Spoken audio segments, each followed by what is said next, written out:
Hello students, welcome to fly with physics. Myself Tarun Kumar. और इस video में हम स्टडी करेंगे इलेक्ट्रिसिटी चैप्टर के क्लास 10th के जितने भी टॉपिक्स हैं वो सारे। ये वीडियो दो पार्ट्स में रहेगी। इस पार्ट में हम कुछ टॉपिक कवर करेंगे और दूसरे पार्ट में हम कुछ और टॉपिक्स कवर करेंगे। ठीक है, तो चलो स्टार्ट करते हैं। वैसे ये video only and only resistivity तक ही है, उसके बाद वाला जो पार्ट है वो नेक्स्ट वीडियो में। ठीक है, चलो हम स्टार्ट करते हैं भाई आज का लेक्चर। जो इलेक्ट्रिक चार्ज है, पहला टॉपिक ये है इलेक्ट्रिक चार्ज क्या होता है। देखो, इलेक्ट्रिक चार्ज एक मैटर की प्रॉपर्टी होती है जो कि एक्ट करती है, उसके ऊपर एक फोर्स एक्ट करती है अगर हम उस मैटर को इलेक्ट्रिक या फिर मैग्नेटिक फील्ड में रख देते हैं तो। फॉर एग्जांपल देखो, ये हमारे पास इलेक्ट्रिक फील्ड है और इसमें हमने एक मैटर के पीस को रख दिया, एक मैटर रख दिया हमने यहाँ पे। तो मैटर के ऊपर कुछ फोर्स लगेंगी। ठीक है, कुछ फोर्स लगेंगी या तो इस डायरेक्शन में या फिर इस डायरेक्शन में। ठीक है, और ये जो फोर्स लगेंगी इसके ऊपर, ये फोर्स जो एक्सपीरियंस हो रही है, यही एक प्रॉपर्टी है एक मैटर की कि उसके ऊपर एक फोर्स एक्सपीरियंस हो रही है अगर वो उसको हम इलेक्ट्रिक फील्ड में रखते हैं या फिर मैग्नेटिक फील्ड्स में रखते हैं। ठीक है, तो मैग्नेटिक फील्ड में रखेंगे, इलेक्ट्रिक फील्ड में रखेंगे तो मैटर के ऊपर एक फोर्स अप्लाई होगी, फोर्स एक्सपीरियंस होगी उसके ऊपर।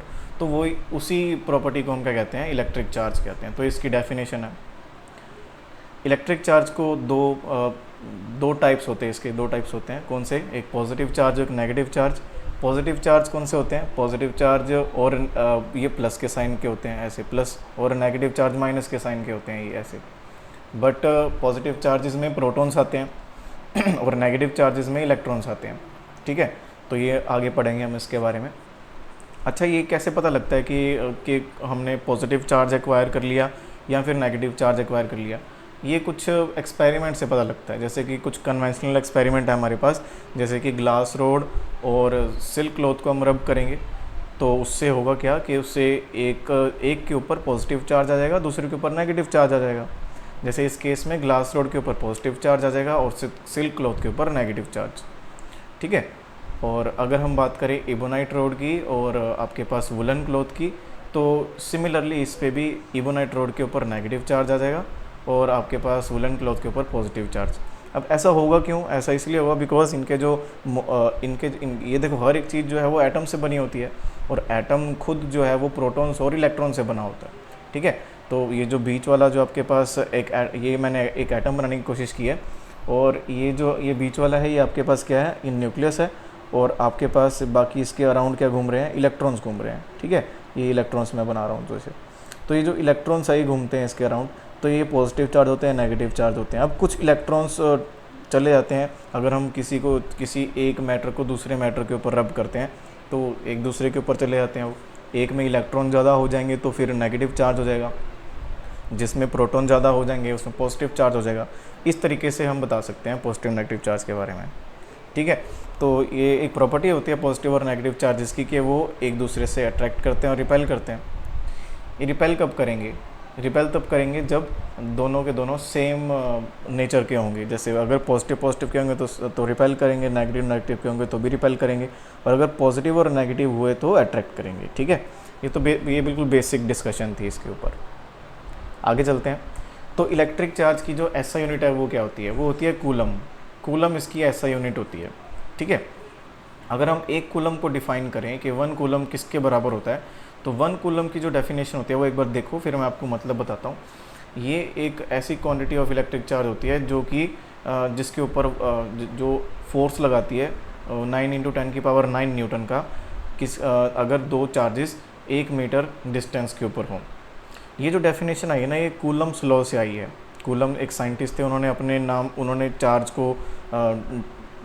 चार्ज को डिस्कवर किया है, तो इसीलिए उनका क्या है, उन्होंने एक लॉ बनाया कि भाई ये लॉ है हमारा।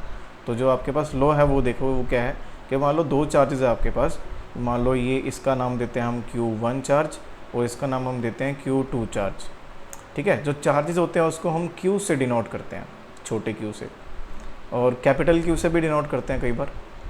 ठीक है, तो दोनों में क्या फ़र्क है? दोनों में ये फ़र्क है कि ये टोटल चार्ज के लिए ये आपने नोटेशन रखा है और ये आपने सिंगल चार्जेस के लिए। दो चार्जेस हैं, मान लो एक पॉजिटिव है, एक दूसरा भी पॉजिटिव है मान लो, तो दोनों में जब पास होंगे, दोनों किसी डिस्टेंस पे होंगे, मान लो ये टोटल डिस्टेंस है आपके पास r डिस्टेंस, और ये r डिस्टेंस है आपके पास, और इनके ऊपर जो फोर्स लग रही है वो रिपल्सिव फोर्स लग रही है इस डायरेक्शन में, F, ठीक है, F फोर्स लग रही है इनके ऊपर। तो इस केस में आपके पास जो कूलम्स लॉ कहता है वो ये कहता है कि जो आपके पास फोर्स होगी वो बराबर होगी 1/4 pi epsilon not Q1 Q2 divide by r², इसके बराबर होगी। अब यहाँ पे जो 1/4 पाई एप्सिलॉन नॉट, देखो ये सारा कांस्टेंट है, 1 भी कांस्टेंट है, 4 भी, पाई भी। एप्सिलॉन नॉट क्या है? एप्सिलॉन नॉट मतलब एक परमिटिविटी है फ्री स्पेस की, ठीक है। इसकी वैल्यू कुछ 8.85 करके होती है, ये बड़ी सी होती है इसकी वैल्यू, 10 की पावर भी होती है समथिंग, याद नहीं मुझे अच्छे से। तो जब ये वैल्यूज़ को कैलकुलेट किया तो आपके पास आता है 9 × 10 की पावर 9, सभी कैलकुलेट करने के बाद, ठीक है। और इसको के कांस्टेंट से डिनोट करते हैं। तो जो आपके पास फोर्स की वैल्यू आई वो कितनी आई? 9 × 10 की power 9 Q1 Q2 divide by r²। अब इसने बोला 1 कूलम चार्ज की बात बताओ, 1 कूलम चार्ज की डेफिनेशन बताओ। तो 1 कूलम चार्ज जो होता है वो कितना होता है? अगर आपके पास दोनों चार्जेस 1 कूलम के हों और वो 1 मीटर से क्या करें, 1 मीटर से उनको अगर हम सेपरेट करके रखें तो उनके ऊपर फोर्स कितना लग रहा होगा? देखो 9 × 10 की पावर 9, 1 × 1 डिवाइड बाई 1, तो ये कितना आएगा? 9 × 10 की पावर 9 न्यूटन। तो अगर दो चार्जेस हैं उनके बीच में 1 मीटर का डिस्टेंस है तो उनके ऊपर जो फोर्स लग रही है वो 9 × 10 की पावर 9 लग रही है। तो यही 1 कूलम की डेफिनेशन है, ठीक है। नेक्स्ट करते हैं। जो प्रोटॉन्स होते हैं यानी कि पॉजिटिव चार्ज, उनके ऊपर प्लस 1.6 × 10 की पावर -19 कूलम का चार्ज होता है। और जो इलेक्ट्रॉन्स होते हैं वो नेगेटिव चार्ज के होते हैं और इनके ऊपर भी सेम उतना ही चार्ज होता है जितना प्रोटॉन के ऊपर होता है, बट माइनस में, मतलब कि अपोजिट इसकी प्रॉपर्टीज़ अपोजिट होती हैं, डैट इज़ वाई ये अपोजिट में लगता है चार्ज, ठीक है। मैग्नीट्यूड सेम है बट इसकी जो डायरेक्शन है वो अलग है, इसलिए हमने माइनस लगाया। ओके, तो ये बात है सारी यहाँ पे। नेक्स्ट चलते हैं। नेक्स्ट करते हैं हम कंडक्टर्स और इंसुलेटर्स। देखो कंडक्टर्स क्या होते हैं? कंडक्टर्स मतलब कि अगर कोई एक ऐसा मटेरियल जिसमें से इलेक्ट्रिक चार्ज को पास करा सकते हैं, जो अलाउ करे इलेक्ट्रिक चार्ज को अपने में से पास होने देने के लिए, अपने में से फ्लो होने देने के लिए, तो वो सारे कंडक्टर्स होते हैं। जैसे कि मान लो मेटल्स जितने भी हो गए, मान लो सिल्वर हो गया आपके पास, कॉपर हो गया, एल्युमिनियम हो गया, या फिर और भी बहुत सारे ऐसे मेटल्स हैं, तो वो आयरन हो गया, ठीक है। इनमें से क्या है, ये इनमें से अगर आप पास करोगे इलेक्ट्रिसिटी तो इलेक्ट्रिसिटी ईजिली पास हो जाती है। Electricity basically flow of electrons ही है, वो अभी जस्ट आने वाला है वो कंसेप्ट, ठीक है। तो जस्ट इलेक्ट्रिसिटी इनमें से पास हो जाती है तो हम कहेंगे कि ये कंडक्टर है। सिमिलरली मेटल अलॉय जैसे नाइक्रोम हो गया, मैंगनीन वायर हो गई, कॉन्स्टेंटाइन वायर हो गई, ये सारी वायर्स होती हैं। जैसे ये वाली वायर नाइक्रोम वायर है आपके पास, ये वाली वायर मैंगनीन की वायर है, ठीक है। ये कॉपर की वायर है आपके पास, ये देखो ऐसी होती है, ये आपकी लेबोरेटरीज़ में होंगी, है ना, फिज़िक्स लेबोरेटरीज़ में। तो ये इसमें केस होता है। ये अलॉयज़ होते हैं, अलॉयज़ मतलब कि मिक्सचर होते हैं बहुत सारे मेटल्स का। ग्रेफाइट भी एक गुड कंडक्टर ऑफ इलेक्ट्रिसिटी है, मतलब इसमें से हम पास कर सकते हैं इलेक्ट्रिक करंट। ह्यूमन बॉडी भी आपके पास गुड कंडक्टर ऑफ इलेक्ट्रिसिटी है। क्यों? बिकॉज ह्यूमन बॉडी के अंदर क्या होता है, वाटर कंटेंट होता है, और वाटर कंटेंट की वजह से ही ये क्या बनाता है, ह्यूमन बॉडी को एक कंडक्टर बना देता है, ठीक है। चलो नेक्स्ट करते हैं इंसुलेटर्स के बाद। इंसुलेटर्स में क्या होता है भाई, इंसुलेटर्स एक ऐसे मटेरियल होते हैं जिनमें से इलेक्ट्रिसिटी पास नहीं हो सकती, है ना, जिसमें से इलेक्ट्रिक चार्जेस जो हैं वो पास नहीं हो सकते।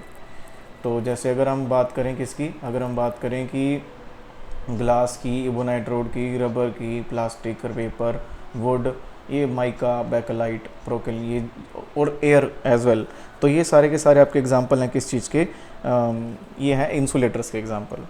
तो जो पॉलीथीन, ये देखो ये पॉलीथीन रोड है, ये इबोनाइट रोड है, ग्लास रोड, ये माइका है, MICA माइका, ये आपके पास बैकलाइट है, ठीक है। तो ये रहता है आपके पास यहाँ पे केस, ठीक है भाई। अब ऐसा डिफरेंस क्यों आया, मतलब कि अगर हम बात करें कि कंडक्टर्स और इंसुलेटर्स अलग अलग क्यों हैं, अलग अलग इसलिए हैं बिकॉज जो कंडक्टर्स हैं उनमें क्या होते हैं, उनमें फ्री इलेक्ट्रॉन्स होते हैं और इंसुलेटर में फ्री इलेक्ट्रॉन नहीं होते। क्या कंसेप्ट है वो समझते हैं। देखो हमारे पास मान लो ये कंडक्टर है, ये मैंने कंडक्टर का मटेरियल लिया है, और ये देखो ये वाला मैंने मटेरियल लिया किसका, कंडक्टर का मटेरियल है, ठीक है। जस्ट अ मिनट, ये मान लो कंडक्टर का मटेरियल है हमारे पास, और इसमें आपके पास जो मटेरियल है उसमें एटम्स तो होंगे ही होंगे। अब जो एटम्स होंगे उनमें आपके पास क्या होते हैं, उनमें पॉजिटिव चार्ज का न्यूक्लियस होता है और नेगेटिव चार्ज के इलेक्ट्रॉन्स उसके अराउंड घूम रहे होते हैं। अब ये जो सबसे बाहर जो इलेक्ट्रॉन घूम रहा है ये वैलेंस इलेक्ट्रॉन कहलाता है। ठीक है, क्या कहलाता है? Valence electron. अब ये जो वैलेंस इलेक्ट्रॉन होता है, जो वैलेंस शेल में घूम रहा होता है, ये शेल कहते हैं, इसको वैलेंस शेल कहते हैं। तो ये बड़ा लूजली बाउंड होता है किसके साथ? ये न्यूक्लियस के साथ। देखो न्यूक्लियस पॉजिटिव चार्ज है, इलेक्ट्रॉन नेगेटिव चार्ज है, तो दोनों में फोर्स ऑफ अट्रैक्शन होती है जो कि इस इलेक्ट्रॉन को पकड़ के रखती है। ठीक है, इसको कहीं और जाने नहीं देती। तो ये जो अब ये जो सबसे ऊपर वाला जो इलेक्ट्रॉन है, ये वाला, ये जो वैलेंस इलेक्ट्रॉन है, इसके साथ और न्यूक्लियस की जो आपके पास फोर्स ऑफ अट्रैक्शन है वो काफ़ी वीक रहती है। यानी कि अगर बाहर से आप कोई थोड़ी सी भी फोर्स लगाओ तो ये जो इलेक्ट्रॉन है ये टूट के बाहर ऐसे फ्री घूमने लग सकता है। ठीक है, तो ये जो इलेक्ट्रॉन है टूट जाएगा यहाँ से, निकल जाएगा यहाँ से और ऐसे फ्री घूमने लगेगा पूरे के पूरे मेटल की बॉडी पे। तो इस तरीके से इस जो फ्री इलेक्ट्रॉन घूम रहा है इसी को हम फ्री इलेक्ट्रॉन कहते हैं। बट अगर इंसुलेटर की बात करें, जो फॉर एग्जांपल ये इंसुलेटर का मटेरियल है ये सारा का सारा, तो इसमें जो एटम्स होते हैं वो एटम्स में जो पॉजिटिव और नेगेटिव चार्ज के जो बने होते हैं एटम्स, ये आपके पास प्रोटॉन्स हैं, ये आपके पास इलेक्ट्रॉन्स हैं। तो इनमें क्या होता है भाई, इनमें आपके पास ये जो फोर्स ऑफ अट्रैक्शन होती है ये बहुत ज़्यादा होती है, जो कि इस चार्ज को छोड़ने नहीं देती। जो कि इस चार्ज, अगर मान लो यहाँ से अपने फोर्स लगाया तो इजीली ये इलेक्ट्रिक चार्ज, ये जो इलेक्ट्रॉन है ये छूटेगा नहीं बाहर। ठीक है, ये निकलेगा नहीं बाहर और फ्री इलेक्ट्रॉन नहीं बनेंगे। तो ये केस होता है। अब फ्री इलेक्ट्रॉन से क्या होगा? अब मान लो अगर आपने यहाँ से इलेक्ट्रिसिटी पास की, यहाँ से आपने इलेक्ट्रिसिटी पास की, तो इलेक्ट्रिसिटी में क्या होते हैं? इलेक्ट्रिसिटी में जस्ट इलेक्ट्रॉन होते हैं, इलेक्ट्रॉन्स आते हैं, फ्लो ऑफ इलेक्ट्रॉन्स को ही इलेक्ट्रिसिटी कहते हैं। तो यहाँ से आपके पास इलेक्ट्रिसिटी आएगी और वो क्या करेगी, वो जस्ट इसमें से पास करने की कोशिश करेगी और वही फोर्स लगाएगी इन इलेक्ट्रॉन्स पे कि वो निकल जाएं।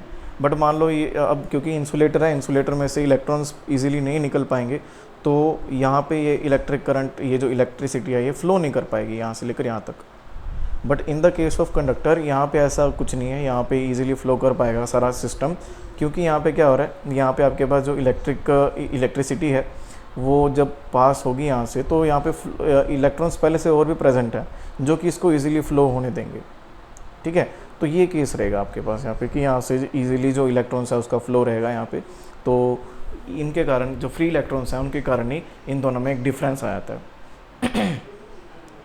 इलेक्ट्रिसिटी के दो टाइप्स होते हैं, स्टैटिक इलेक्ट्रिसिटी और करंट इलेक्ट्रिसिटी। स्टैटिक इलेक्ट्रिसिटी में क्या होता है, जो चार्जेस हैं आपके पास वो स्टेशनरी रुके रहते हैं और वो क्या करते हैं, वो मूव नहीं करते। तो तब हम जो हम स्टडी करते हैं वो सारी स्टैटिक इलेक्ट्रिसिटी में स्टडी करते हैं। और अगर चार्जेस मूव कर रहे होते हैं, जैसे फॉर एग्जांपल ये चार्ज है और ये मूव कर रहा है, अभी तो रुका हुआ था ये, तो स्टैटिक इलेक्ट्रिसिटी। और अगर ये मूव कर रहा है यानी कि इसके पास कोई वेलोसिटी है जिससे मूव कर रहा है, स्पीड है, तो ये फ्लो ऑफ चार्जेस आ गया, तो ये इसको हम करंट इलेक्ट्रिसिटी कहते हैं। ठीक है, आगे चलते हैं। नेक्स्ट है हमारा टॉपिक इलेक्ट्रिक पोटेंशियल। ये भी बहुत इंपॉर्टेंट टॉपिक है और इसकी डेफिनेशन बहुत ज़रूरी है समझना। देखो इलेक्ट्रिक पोटेंशियल बेसिकली होता क्या है, जस्ट जो इलेक्ट्रिक पोटेंशियल है वो एक वर्क डन होता है एक पॉजिटिव चार्ज के ऊपर। मान लो एक यूनिट चार्ज है, उसके ऊपर हम वर्क डन कर रहे हैं, कितना काम कर रहे हैं एक यूनिट पॉजिटिव चार्ज के ऊपर, इसी को हम इलेक्ट्रिक पोटेंशियल कहते हैं। समझते हैं इस चीज़ को। चलो फॉर एग्जांपल देखो, ये हमारे पास एक चार्ज है ओके, और इस चार्ज के कारण यहाँ पे बहुत सारा इलेक्ट्रिक फील्ड इन्फ्लुएंस है। मतलब अगर कोई भी मैटर इसके कांटेक्ट में आएगा तो उसको क्या मिलेगा, उसको मिलेगा एक फोर्स और वो भाग जाएगा। अगर मान लो कोई पॉजिटिव चार्ज आया तो उसको रिपल्शन मिलेगा, वो चला जाएगा यहाँ से। और अगर नेगेटिव चार्ज आया तो वो अट्रैक्ट करेगा और उसके अंदर इसके अंदर कोलाइड हो सकता है। तो हमने एक पॉजिटिव चार्ज ले लिया, मान लेते हैं ये देख इतनी दूर हमने पॉजिटिव चार्ज ले लिया, ये हमारा प्लस क्यू पॉजिटिव चार्ज ले लिया। तो देखो पॉजिटिव और पॉजिटिव आपके क्या करेंगे, रिपेल करने वाले हैं। और हमें नहीं पता कि ये चार्ज जो पॉजिटिव है ये क्यू से कितना दूर है, हमें ये डिस्टेंस नहीं पता और ये बहुत ज़्यादा दूर है। तो हम बोलेंगे कि ये इन्फिनिट डिस्टेंस से आगे को बढ़ेगा। तो मान लो ये इन्फिनिट डिस्टेंस से अगर आगे को बढ़ता है, आगे को मतलब हम इसको पकड़ते हैं इसको ऐसे और इसको लेके और यहाँ पे लेके छोड़ देते हैं। देखो यहाँ पे इस पॉइंट के ऊपर, और ये पॉइंट हमें पता है कहाँ पे है, ये डिस्टेंस हमें नोन है। ये डिस्टेंस तो नहीं पता था, ये डिस्टेंस हमें पता है, ये वाला इतना इतना डिस्टेंस हमें मालूम है। तो ये अब देखो क्या हुआ यहाँ पे कि हमने इसको इन्फिनाइट पोजीशन से इसको एक नॉन पोजीशन मान लो पॉइंट पी तक लेके आए हम। तो कितना हमने वर्क डन किया, कितना हमने वर्क डन किया इस यूनिट पॉजिटिव चार्ज के ऊपर, ठीक है, कितना हमने वर्क डन किया इस यूनिट पॉजिटिव चार्ज के ऊपर, उसी को हम क्या कहेंगे, उसको हम कहेंगे कि वो ही इलेक्ट्रिक पोटेंशियल है, ठीक है। तो इलेक्ट्रिक पोटेंशियल को V से डिनोट किया जाता है, और ये इसकी डेफिनेशन होती है कि इलेक्ट्रिक पोटेंशियल जो है वो क्या होता है, वो वर्क डन होता है एक यूनिट पॉजिटिव चार्ज को मूव करना फ्रॉम इन्फिनिटी से एक पॉइंट की तरफ। और इसका जो फॉर्मूला होता है कैलकुलेट करने के लिए, अगर आपको इलेक्ट्रिक पोटेंशियल कैलकुलेट करना है किसी भी पॉइंट के ऊपर, तो वो किससे डिनोट करते हैं आप, W/Q से, ठीक है। W यहाँ पे क्या है, वर्क डन है, और ये जूल में होना चाहिए आपका, और आपके पास ये जो Q है वो चार्ज है, ये यूनिट पॉजिटिव चार्ज, ये कूलम में होना चाहिए आपका, ठीक है। ये दोनों केस रहते हैं। और ये जो V है ये किस में रहना चाहिए आपके पास, वोल्ट में रहना चाहिए। किस में रहना चाहिए भाई, वोल्ट में। तो अगर हम 1 वोल्ट को डिफाइन करें, 1 volt of potential difference, sorry 1 volt of electric potential, it is equal to the, वो किसके इक्वल होगा, 1 वोल्ट इक्वल होगा, अगर आपने 1 जूल काम किया 1 कूलम चार्ज के ऊपर, 1 कूलम चार्ज को आपने उठाया और उसको एक पॉइंट P तक ला के छोड़ दिया, और आपने जो वर्क डन किया वो 1 जूल किया, ठीक है। तो आपके पास जो इलेक्ट्रिक पोटेंशियल की वैल्यू होगी वो क्या होगी, 1 वोल्ट होगी। सिंपल था यहाँ पे, ये तो ये 1 जूल रख दो, ये 1 जूल रख दो, तो आपके पास ये 1 आएगा, 1 कूलम रख दो, सॉरी, ठीक है। आगे चलते हैं। नेक्स्ट आपके पास पोटेंशियल डिफरेंस। देखो इलेक्ट्रिक पोटेंशियल और पोटेंशियल डिफरेंस, ये इसमें बहुत छोटा सा डिफरेंस है। पहले मैं आपको वो डिफरेंस समझाता हूँ। देखो क्या है, आपके पास ये था, मैंने आपको दिखाया था, ये इन्फिनाइट से आ रहा था अभी, तो है ना, जो पॉजिटिव चार्ज है वो तो इन्फिनाइट से आ रहा था अभी। अब पॉजिटिव चार्ज इन्फिनाइट से नहीं आएगा, अब क्या होगा, अब आपके पास जो पॉजिटिव चार्ज है वो फाइनाइट डिस्टेंस से आएगा। मान लो ये आपके पास +Q है और एक फाइनाइट डिस्टेंस है ये, ठीक है, ये हमें, ये इसका और इसका डिस्टेंस हमें मालूम है, और इसको हम उठा के यहाँ से यहाँ तक लेके आते हैं, ठीक है, इसी चार्ज को उठा के यहाँ से यहाँ तक लेके आते हैं। तो कितना हमने वर्क डन किया, जितना भी वर्क डन हमने इस कार्य को करने में किया पर यूनिट चार्ज, उसी को हम क्या कहते हैं, पोटेंशियल डिफरेंस, ठीक है। देखो हम इस पॉइंट से, A पॉइंट से उठा के हम B पॉइंट पे लेके आए, ठीक है, A पॉइंट से उठा के B पॉइंट पे लेके आने के लिए जो वर्क डन आपने किया, उसी को हम क्या कहेंगे, इलेक्ट्रिक पोटेंशियल डिफरेंस, ठीक है। समझ में आया, ईजी है। तो यही है यहाँ पे भी, इसकी डेफिनेशन है वो ये है कि भाई आप इसको वोल्टेज भी कहा जाता है एक तो, ठीक है, पोटेंशियल डिफरेंस को। और ये क्या चीज़ है, ये इलेक्ट्रिक पोटेंशियल जो है, it is the work done in moving a unit positive charge from one point two another point, ठीक है। एक यूनिट पॉजिटिव चार्ज के ऊपर कितना काम हुआ है कि वो एक पॉइंट से उठा के दूसरे पॉइंट तक मूव कर दिया उसको। तो और इसका जो पोटेंशियल डिफरेंस है उसको हम V से नहीं, डेल्टा V से डिनोट करते हैं। यहाँ पे जो ये जो साइन है इसको डेल्टा कहा जाता है, और इसका क्या मतलब होता है, चेंज। इसका क्या मतलब होता है, चेंज, यानी कि चेंज इन पोटेंशियल, ठीक है। यानी कि यहाँ पे कितना पोटेंशियल चेंज हुआ है, यहाँ से लेकर यहाँ तक कितना पोटेंशियल चेंज हुआ है, उसी को हम यहाँ पे डिनोट कर रहे हैं। तो जो डेल्टा V है वो W/Q के इक्वल होता है, सेम वही रहेगा ये तो यहाँ पे V रिप्रेजेंट कर रहा है आपके वोल्ट्स, और W यहाँ पे आपके पास वर्क डन, और Q यहाँ पे आपके पास जो है वो चार्ज, वो जो यूनिट पॉजिटिव चार्ज है। इसकी ऐसा यूनिट भी वोल्ट में ही होती है, क्योंकि ये भी एक इलेक्ट्रिक पोटेंशियल ही है, ठीक है, बस डेफिनेशंस में चेंज है। इसको मेजर कैसे किया जाता है, इसको मेजर किया जाता है ये इस डिवाइस से, इसको कहा जाता है वोल्ट मीटर, ठीक है। ये एक वोल्ट मीटर होता है, और ये जो वोल्ट मीटर होता है ना, ये किसी भी सर्किट के पैरेलल में लगता है। देखो पैरेलल कनेक्शन क्या होते हैं, जैसे मान लो ये एक सर्किट है, ये आपके पास एक सेल है, और ये आपके पास एक रजिस्टर है, ओके। ये सेल और रजिस्टर आगे समझेंगे हम क्या होते हैं, बट एक बार आप ये बस ये समझो। तो ये आपके पास जो सर्किट है, इसके अंदर आपके पास दो चीज़ें कनेक्टेड हैं। अब मान लो हमें इस रजिस्टर के अक्रॉस पोटेंशियल डिफरेंस जानना है कितना है, तो हम इसके अक्रॉस अलग से एक पैरेलल में, देखो इसके पैरेलल है, तो इसके पैरेलल में एक क्या लगा देंगे, ये वोल्ट मीटर लगा देंगे। इसका साइन देखो अब कैसा है, V लिखा हुआ है इसमें, है ना। तो ये वोल्ट मीटर लगा देंगे, तो वो हमें वैल्यू बता देगा, रीडिंग बता देगा यहाँ से। कि भाई इसके अक्रॉस कितना पोटेंशियल डिफरेंस क्रिएट हो रहा है। ठीक है, सही है, ईजी है। चलो आगे चलते हैं। नेक्स्ट है इलेक्ट्रिक करंट। इलेक्ट्रिक करंट क्या होता है? देखो इलेक्ट्रिक करंट मतलब क्या होता है, जैसे कि मैंने आपको बताया ना करंट इलेक्ट्रिसिटी, तो यहाँ पे भी यही है। यानी कि यहाँ पे जो इलेक्ट्रिक चार्जेस जब फ्लो करते हैं, ठीक है, तो उसी फ्लो को हम क्या कहते हैं? इलेक्ट्रिक करंट कहते हैं। और मेनली कौन से इलेक्ट्रिक चार्ज फ्लो करते हैं? मेनली इलेक्ट्रॉन्स जब फ्लो करते हैं तो उसको हम क्या कहते हैं? तो हम कहेंगे कि वो इलेक्ट्रिक करंट है। यानी कि इलेक्ट्रॉन्स जब बहुत सारे मिलके इलेक्ट्रॉन्स जब मूव करते हैं, फ्लो करते हैं, तो ये बन जाता है आपके पास इलेक्ट्रिक करंट। ये तो होगी इसकी एक डेफिनेशन, ठीक है, जनरल डेफिनेशन। बट अगर आपको इसको कैलकुलेट करना है कंडक्टर के संदर्भ में जाने, तो एक कंडक्टर में क्या होता है वो देखो। मान लो आपके पास एक कंडक्टर है, ये मैंने सिलेंड्रिकल कंडक्टर लिया, मान लो ये आयरन का पीस भी हो सकता है, कॉपर वायर हो सकती है, कुछ भी हो सकता है। अब यहाँ से हमने इलेक्ट्रॉन्स का फ्लो छोड़ दिया, ठीक है, फ्लो ऑफ इलेक्ट्रॉन्स मतलब करंट छोड़ दिया यहाँ से हमने, ठीक है। तो जो करंट होगा उसको मेजर कैसे करें? तो एक हम क्या करेंगे, एक हम area of cross section consider करेंगे। ये है हमारे पास एरिया ऑफ क्रॉस सेक्शन, ठीक है। तो यहाँ से कितना चार्ज पास कर रहा है एक यूनिट टाइम के अंदर, एक टाइम के अंदर यहाँ से कितना चार्ज पास किया, उसी को हम कहेंगे कि वो इलेक्ट्रिक करंट है, ठीक है। एक कंडक्टर के अंदर कितना चार्ज पास किया एक टाइम के अंदर, उसको हम कहेंगे कि वो उस कंडक्टर के अंदर कितना करंट फ्लो कर रहा है, ठीक है। तो ये इसकी क्या है, एक न्यूमेरिकल डेफिनेशन है। तो यहाँ पे लिख रखी है ये सारी बातें कि अगर एक चार्ज है क्यू का और अगर वो फ्लो कर रहा है टी सेकंड के अंदर through area of cross section, तो आपके पास ये क्या बनाएगा, ये बनाएगा आपके पास इलेक्ट्रिक करंट, ठीक है। इलेक्ट्रिक करंट की जो यूनिट होती है वो क्या होती है? एम्पियर होती है। और अगर हम डिफ़ाइन करें 1 कूलम को, यानी कि 1 कूलम नहीं, 1 एम्पियर को जब हम डिफ़ाइन करें, तो जो 1 एम्पियर होता है आपके पास वो किसके इक्वल होगा? वो इक्वल होगा 1 coulomb of charge is pass through cross section in 1 second, ठीक है। तो एक कूलम का चार्ज 1 सेकेंड में फ्लो करता है किसी भी area of cross section of a conductor से, तो उसको हम क्या कहेंगे? 1 एम्पियर करंट कहेंगे। करंट को किससे मेजर किया जाता है? करंट को मेजर किया जाता है एम मीटर से। ये है एम मीटर आपके पास, और ये रीडिंग बताएगा करंट की, और ये हमेशा सीरीज़ में लगता है। देखो वो तो पैरेलल में लगता था, ये सीरीज़ में लगता है।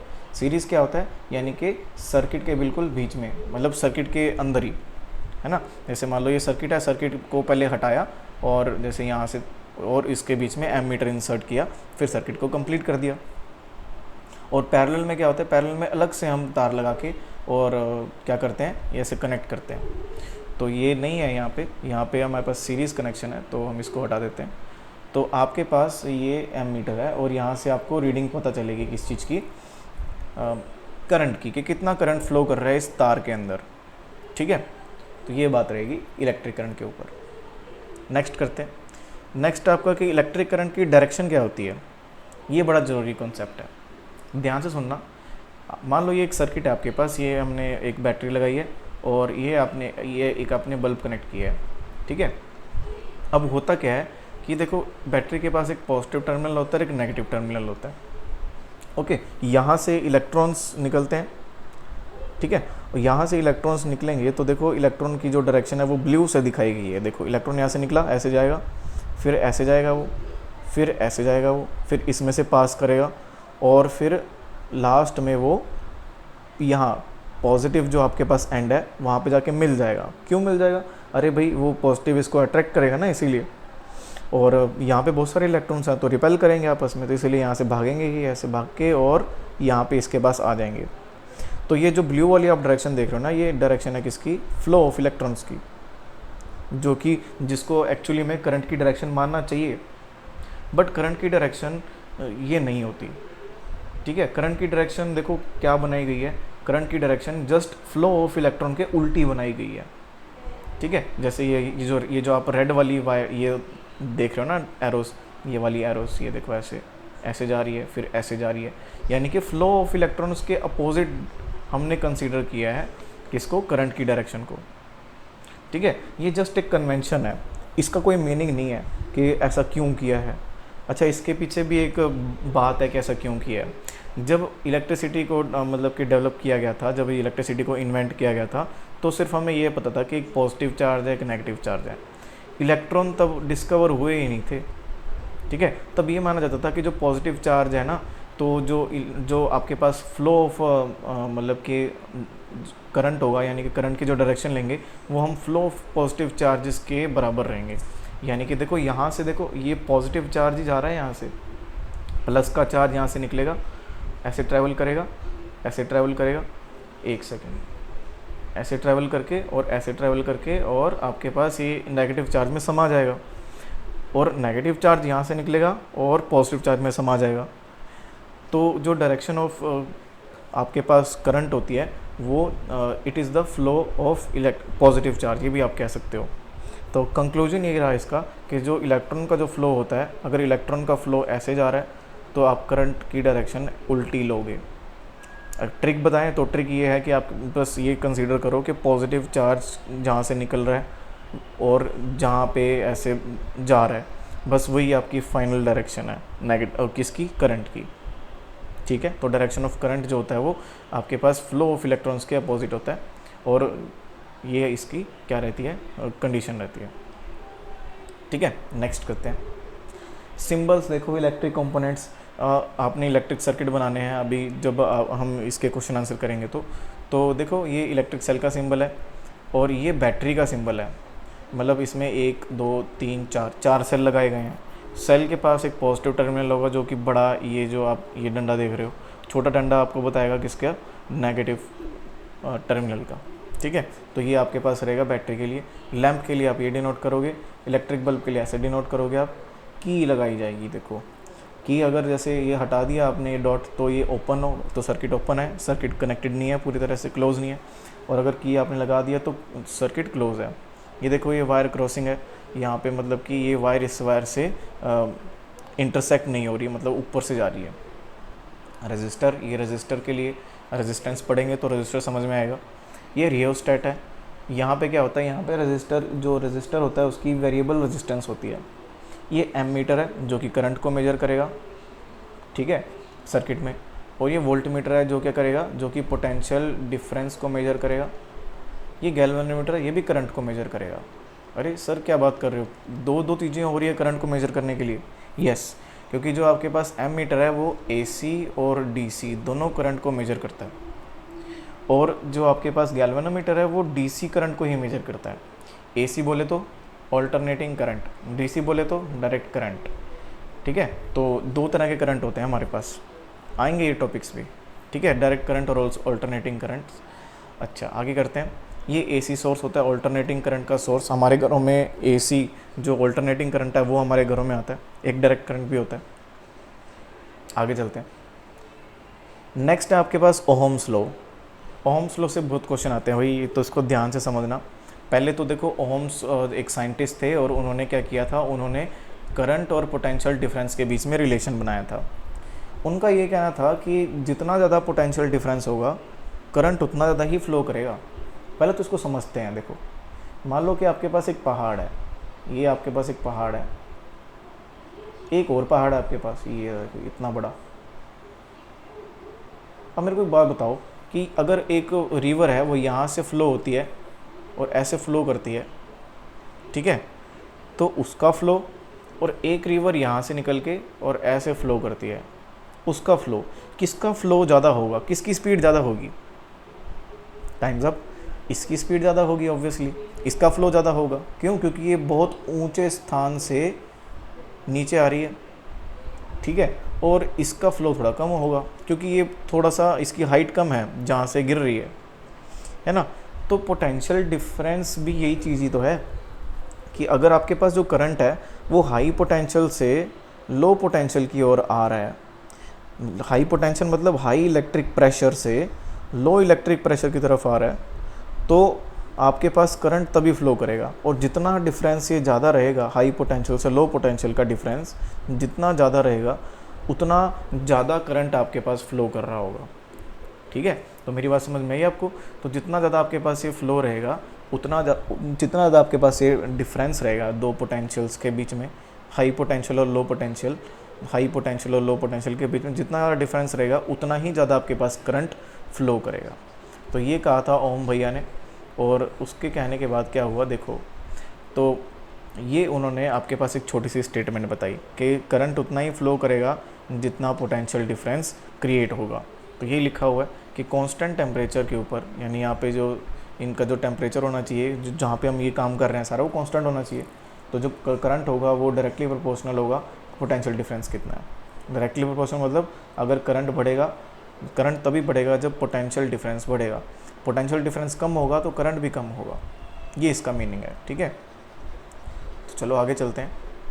तो अगर हम इस ये जो डायरेक्टली प्रोपोर्शनल का साइन है इसको हटाएं, तो इसको हटाते कैसे होते हैं? इसको ऐसे हटाते होते हैं कि इसको हटाने के लिए आप इक्वल टू लगाओगे और एक कांस्टेंट टर्म लगाओगे यहाँ पे ना, उस कांस्टेंट को हम आर ले लेते हैं। R is a constant here, और आर को हम फर्दर कहेंगे रेजिस्टेंस, ठीक है। रेजिस्टेंस का मतलब क्या होता है? रेजिस्टेंस का मतलब होता है रुकावट, रुकावट, ठीक है। रेजिस्टेंस मतलब क्या? रुकावट। तो यहाँ पे रुकावट रहेगी आपके पास, किस चीज़ के ऊपर रुकावट लग रही है? इलेक्ट्रॉन्स के फ्लो, करंट की रुकावट, यानी करंट अगर ऐसे फ्लो कर रहा है तो उसको रोका जाएगा किसी न किसी चीज़ के द्वारा, तो उसी चीज़ को रेजिस्टेंस कहते हैं। हालांकि हमारा नेक्स्ट टॉपिक है, देखते हैं हम। जो रेजिस्टेंस होता है वो नेचर ऑफ मटेरियल के ऊपर, लेंथ के ऊपर, एरिया ऑफ क्रॉस सेक्शन के ऊपर डिपेंड करता है, ना कि वोल्टेज और करंट के ऊपर, ठीक है। इसकी भी बात हम करने वाले हैं क्वेश्चंस में। टेम्परेचर के ऊपर भी डिपेंड करता है वैसे।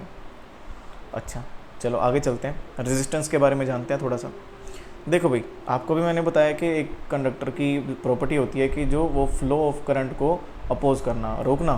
करंट का जो फ्लो है उसको आप रोकना चाहते हो, ठीक है। कैसे रुकेगा करंट का फ्लो? आप कैसे रोकोगे? ये जो रेजिस्टेंस आ रही है, जो अपोजिशन हो रही है, वो क्यों हो रही है उसको समझते हैं।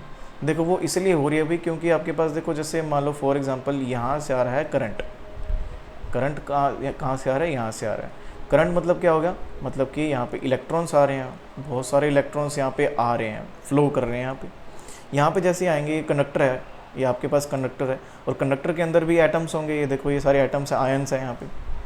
तो जैसे ही ये जो इलेक्ट्रॉन्स, ये देखो ये डॉट वाले हैं, ये छोटे छोटे, ये इलेक्ट्रॉन्स हैं। तो जैसे ही इलेक्ट्रॉन्स आएंगे, एंटर करेंगे, तो क्या करेंगे इलेक्ट्रॉन्स? जब मान लो ये इलेक्ट्रॉन है, ये क्या करेगा? ये ऐसे कोलाइड करेगा बाकी मटेरियल्स के साथ, बाकी एटम्स के साथ, बाकी आयंस के साथ, ऐसे कोलाइड कर करके आगे को बढ़ेगा। तो ऑब्वियसली इसकी जो स्पीड है वो स्लो हो जाएगी, है ना। ऑब्वियसली इसकी जो स्पीड है वो क्या हो जाएगी? स्लो हो जाएगी। तो अगर इसकी स्पीड स्लो हो गई तो उससे क्या होगा? तो उससे आपके पास जो इसका फ्लो है वो भी कम हो जाएगा, है ना। तो इसी चीज़ को तो रेजिस्टेंस कह रहे हैं, कि जो यहाँ पे कोलिजन्स हो रहे हैं बार बार दूसरे आयंस के साथ, एटम्स के साथ, तो वहाँ पे क्या हो रहा है? इसकी जो स्पीड है वो स्लो हो रही है, तो यानी इसका जो फ्लो है वो कम हो रहा है। तो ये जो रेजिस्टेंस है कौन ऑफर कर रहे हैं यहाँ पे? ये कोलिजन्स ऑफर कर रहे हैं, ठीक है। तो इसी चीज़ को हम क्या कहते हैं? रेजिस्टेंस कहते हैं, ठीक है। और रेजिस्टेंस जो है वो कैसे कैलकुलेट होती है, वो आप ओम्स लॉ पढ़ के आए हो ना अभी आप, V=IR वाला। तो वहाँ से R की वैल्यू निकाल लोगे आप, V/I, और यहाँ पे R क्या है? रेजिस्टेंस, V क्या है? पोटेंशियल डिफरेंस, I क्या आपके पास करंट है, ठीक है। इसकी रेजिस्टेंस की यूनिट क्या होती है? ओहम होती है। ये देखो ये ओहम अपने नाम पे ही इसने यूनिट रख दी, ऐसा यूनिट रेजिस्टेंस की, और इसको देखो ऐसे ओमेगा से डिनोट किया जाता है, ठीक है। ओहम इसकी यूनिट होती है। तो ये है पूरा रेजिस्टेंस के बारे में। फिर आते हैं दोबारा से कंडक्टर, इंसुलेटर और रेजिस्टर्स पर। अभी हमने पढ़ा था वैसे कंडक्टर, इंसुलेटर, बट एक बार दोबारा हम स्टडी कर रहे हैं किसके संदर्भ में? रेजिस्टेंस के संदर्भ में। यानी कि कंडक्टर्स एक ऐसे सब्सटेंस होते हैं जिनमें बहुत कम रेजिस्टेंस होती है। यानी कि जो कंडक्टर्स होते हैं वो ऐसे सब्सटेंस होते हैं जहाँ से इलेक्ट्रॉन्स की फ़्लो को कोई दिक्कत नहीं होती है, यानी इनको कोई अपोज करने वाला कम होता है, यानी जो अपोजिशन होती है, रेजिस्टेंस होती है, वो बहुत कम होती है। तो फ्लो बहुत इजीली फ्लो कर सकता है करंट, ठीक है। गुड कंडक्टर बहुत इजीली इलेक्ट्रॉन को फ्लो करवा सकती है। जैसे सिल्वर मेटल एक बहुत अच्छा कंडक्टर है, बेस्ट कंडक्टर है, ठीक है। कॉपर और एल्युमिनियम भी बहुत अच्छे गुड कंडक्टर हैं, ऐसी कोई बात नहीं है भाई।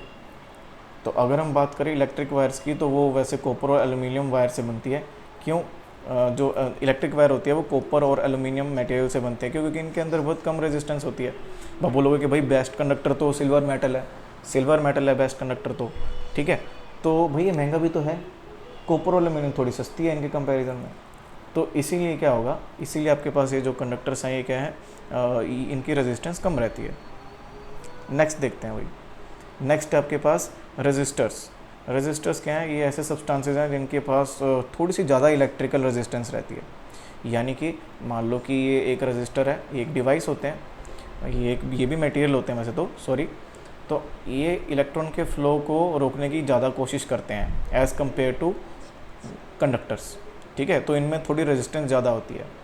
जैसे कि आपके पास नाइक्रोम हो गया, नाइक्रोम की वायर, मैंगनीन की वायर, कॉन्स्टेंटाइन की वायर, ये सारे क्या हैं, ये सारे आपके पास ऐसे हैं जो कि जिसमें रेजिस्टेंस ज़्यादा होती है, तो इनको रेजिस्टर भी कहते हैं, ठीक है। और रेजिस्टर ऐसे इलेक्ट्रिकल डिवाइसेस होते हैं जिनके पास थोड़ी सी ज़्यादा रेजिस्टेंस होती है, और यहाँ से मतलब कि क्या है कि थोड़े से करंट को कम कर देते हैं और आसानी से इलेक्ट्रिसिटी को फ्लो नहीं होने देते, ठीक है। अगर हम इंसुलेटर की बात करें तो इंसुलेटर के पास तो बहुत ज़्यादा रेजिस्टेंस होती है, इनफाइनाइट रेजिस्टेंस। यानी अगर मान लो ये इंसुलेटर है तो इंसुलेटर तो भाई पास ही नहीं होने देगा इलेक्ट्रिसिटी को, क्योंकि ये बहुत ज़्यादा अपोज करता है इलेक्ट्रिसिटी को, ठीक है। That is why. तो जैसे एग्जांपल क्या है इसका, रबर इसका बेस्ट एग्जांपल है इंसुलेटर का, ठीक है। और इसीलिए जो इलेक्ट्रीशियंस हैं वो रबर के ग्लव्स पहनते हैं जब कोई इलेक्ट्रिसिटी का काम कर रहे होते हैं, क्योंकि उसमें से इलेक्ट्रिसिटी पास ही नहीं हो पाती। वुड एक ऑल्सो गुड कंडक्टर है, बट कब, जब वुड ड्राई हो, है ना। अगर वुड के अंदर आपके पास थोड़ा सा अगर वेट वुड हो, यानी कि अगर उसमें नमी हो या फिर वाटर कंटेंट ज़्यादा हो, तो वो एक गुड कंडक्टर की तरह काम करेगा। अब बात करते हैं factors affecting resistance of a conductor, कि कौन कौन से फैक्टर्स हैं जो कि रेजिस्टेंस ऑफ अ कंडक्टर को अफेक्ट करते हैं, ठीक है। सबसे मेन है लेंथ, ठीक है। लेंथ कैसे, जैसे फॉर एग्जांपल अगर हमारे पास एक कंडक्टर है, ये आपके पास कंडक्टर है। अब कंडक्टर के लेंथ कितनी है, मान लो ये L है, और एक और कंडक्टर है सेम थिकनेस का है, और इसकी लेंथ थोड़ी सी कम है, इससे थोड़ी सी कम लेंथ है। तो यहाँ पे करंट को ज़्यादा फ्लो करना पड़ा, करंट को इसमें से ज़्यादा फ्लो करना पड़ा, यहाँ पे करंट को इसमें से कम फ्लो करना पड़ा। तो जहाँ पे करंट को ज़्यादा फ्लो करना पड़ा तो वहाँ पर कोलिजन्स भी तो ज़्यादा होंगी इलेक्ट्रॉन्स और आयंस की बीच में और एटम्स के बीच में, तो यहाँ पे रेजिस्टेंस इसको ज़्यादा देखने को मिलेगी। अगर आपके पास लेंथ कम है तो कम कोलिजन्स होंगी, जल्दी यहाँ से जो आपके पास करंट है वो निकल जाएगा, है ना। तो यहाँ पे थोड़ी सी रेजिस्टेंस कम होगी। तो कहने का इतना मेरा मतलब था कि अगर आपकी लेंथ कंडक्टर की इंक्रीज़ हो गई, ज़्यादा है लेंथ अगर कंडक्टर की, तो आपके पास रेजिस्टेंस भी ज़्यादा होगी, और अगर जो आपके पास लेंथ है कंडक्टर की वो कम है तो रेजिस्टेंस भी क्या होगी, कम होगी, ठीक है। दूसरा है area of cross section of a conductor, यानी कि मान लो देखो ये कंडक्टर है, इसका एरिया ऑफ क्रॉस सेक्शन मतलब देखो ये इसको कहते हैं क्रॉस सेक्शन एरिया, इसको हम क्या कहते हैं, क्रॉस सेक्शन एरिया। और ये देखो अगर हमारे पास एक कंडक्टर ऐसा है जिसका एरिया ऑफ क्रॉस सेक्शन इतना है, यानी कि थिक वायर है, और एक हमारे पास कंडक्टर है जिसका आपके पास जो एरिया ऑफ क्रॉस सेक्शन है वो इतना सही है बस, ठीक है। तो दोनों में से कौन ज़्यादा इसको जो ये आपके पास रेजिस्टेंस है उसको प्रोवाइड करेगा करंट को, तो ये करंट आएगा यहाँ से, करंट को कौन ज़्यादा प्रोवाइड करेगा ये हमने चेक करना है। इसको मैं आपको इस चीज़ से समझाता हूँ। ये देखो ये हमारे पास क्या है, ये हमारे पास दो रोड है, ठीक है। मान लेते हैं हम सिर्फ इसी रोड पे चल इस रोड की बात करते हैं, इस रोड पे भी ट्रैफिक है, ठीक है, और इस रोड पे भी उतना ही ट्रैफिक है, सेम ट्रैफिक रखते हैं हम दोनों में ताकि आपको कुछ समझ में आए। तो मान लो कि यहाँ से आपको ये देखो इस पॉइंट से आपको इस पॉइंट पे आना है, तो आप बहुत जल्दी नहीं आ पाओगे इस पे, क्यों, क्योंकि भाई ट्रैफिक ज़्यादा है, आपको बार बार ट्रैफिक के कारण आपकी जो स्पीड है वो स्लो होगी, तो आपका जो फ्लो है वो कम हो जाएगा भाई, है ना, तो जल्दी नहीं पहुंच पाओगे आप। बट यहाँ पे मान लो यहाँ पे भी उतना ही ट्रैफिक है जितना वहाँ पे था, बट अब यहाँ से लेकर यहाँ तक पहुँचना चाहते हो तो एज़ कम्पेयर टू डैट बहुत ईजीली पहुँच जाओगे भाई। क्यों, क्योंकि चलो ट्रैफिक तो है, बट अब ये जो सड़क है ये भी तो आपके पास थोड़ी सी वाइड है, यहाँ पे तो सड़क ही बहुत वाइड नहीं थी, यहाँ पे तो बिल्कुल ही पतली सी सड़क थी, आने जाने वाले गाड़ियाँ ज़्यादा थी, यहाँ पे आने जाने वाली गाड़ियाँ तो हैं बट आप इजीली पहुँच जाओगे एज़ कम्पेयर टू दिस। तो यहाँ से क्या पता लग रहा है, यहाँ से ये पता लग रहा है कि अगर आपके पास स्पेस ज़्यादा है, ये वाइड स्पेस ज़्यादा है, तो आप इजीली आप फ्लो कर सकते हो एक जगह से दूसरी जगह। अगर आपके पास वाइड स्पेस कम है तो आप इजीली फ्लो नहीं कर सकते। सेम ऐसे ही किसका होता है आपके पास इलेक्ट्रिसिटी में होता है कि अगर एक वायर है जो कि थिन है, फॉर एग्जांपल ये जो फर्स्ट केस है आपके पास, ये आप थिन वायर मान लो, तो जब यहाँ से आपके पास करंट चल के आएगा, उसको यहाँ पे जाना है, यहाँ पे जाना है, तो उसको कितनी तकलीफ़ होगी भाई, ट्रैफिक ज़्यादा है, मतलब कि अब मोलिक्यूल ज़्यादा हैं, एटम्स एंड मोलिक्यूल्स काफ़ी ज़्यादा हैं, काफ़ी ज़्यादा कोलिजन्स होंगी यहाँ पे।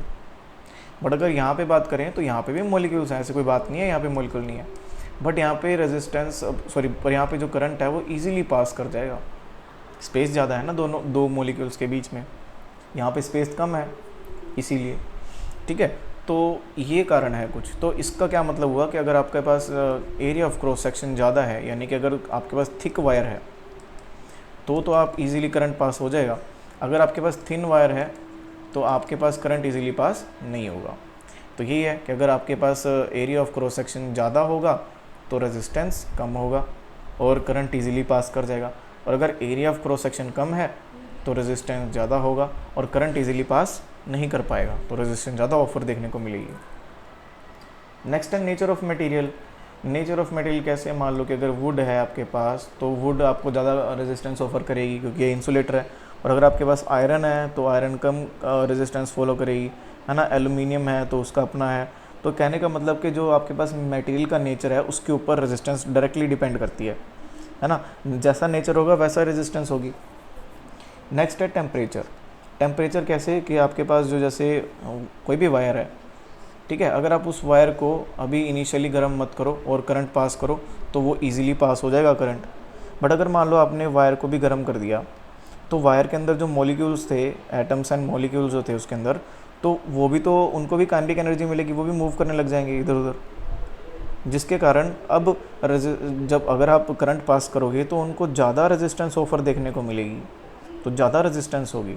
तो यानी कि अगर रेजिस्टेंस मतलब कि टेम्परेचर ज़्यादा कर दोगे, टेम्परेचर इंक्रीज़ कर दोगे तो रेजिस्टेंस भी इंक्रीज़ हो जाएगी।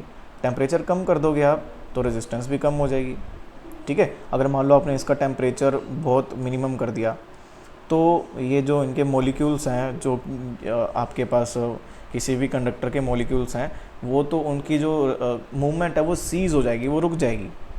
तो जो आपके पास रेजिस्टेंस है वो जो आपके पास करंट है वो इजीली फ्लो कर पाएगा, और ऐसे केस में ये सुपर कंडक्टर भी बन सकते हैं, ठीक है। ऐसे केस में वो क्या बन सकते हैं, सुपर कंडक्टर भी बन सकते हैं।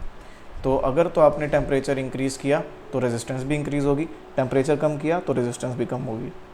और एक टाइम ऐसा आ सकता है कि अगर आपने इतना कम टेम्परेचर कर दिया तो ये एक सुपर कंडक्टर भी बन सकते हैं, यानी कि जितना मर्जी इलेक्ट्रिसिटी पास करो रेजिस्टेंस लगभग ज़ीरो रहेगी, ठीक है। तो जो आपके पास अगर हम इसको शॉर्ट में कहें तो जो रेजिस्टेंस है वो लेंथ के ऊपर, एरिया ऑफ क्रॉस सेक्शन के ऊपर, मटेरियल के ऊपर और टेम्परेचर ऑफ यूसे कंडक्टर के ऊपर डिपेंड करती है, ठीक है। तो ये समझ में आया सभी को, इजी है। चलो नेक्स्ट, ठीक है, तो उसका डायग्राम हो गया। नेक्स्ट लास्ट है टॉपिक है हमारा रेजिस्टिविटी। रेजिस्टिविटी क्या होती है, देखो रेजिस्टिविटी जस्ट मटेरियल के नेचर को ही आप रेजिस्टिविटी कहते हो, ठीक है। देखो यहाँ पे लिख रखा है रेजिस्टिविटी जो होती है वो एक मटेरियल की एक प्रॉपर्टी होती है, ठीक है, जो कि एक रेजिस्टेंस को ऑफर करती है। ओके, चेक करते हैं ज़रा क्या कह रहे हैं।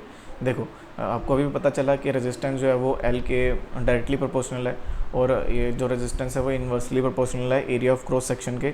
अभी भी हमने देखा, इन दोनों को कंबाइन कर दिया अगर हम, तो ये क्या बन जाएगा, R is proportional to L/A।